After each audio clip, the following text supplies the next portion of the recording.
I've got some great news. Stay tuned. The 88 CR500 is finally ready to start after a full restoration. I've got to give a huge thanks out to Jason Meyer at MSV Racing for sending this prototype radiator hose for the aluminum clutch cover conversion. It fits really well. These should be available soon on his website. He's got some great CR500 and KX500 products. Check him out.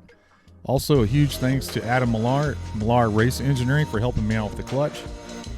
Here I've got some 3D printed parts I'm working on prototyping on the bike. So, for the first time, let's see if this thing will fire off.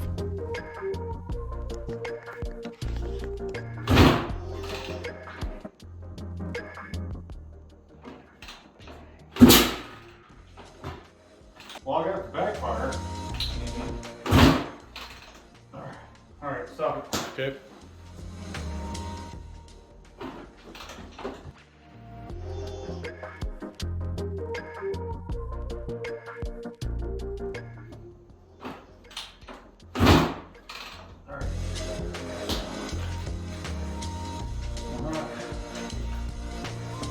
I hope you all can see what a huge waste of resources this was.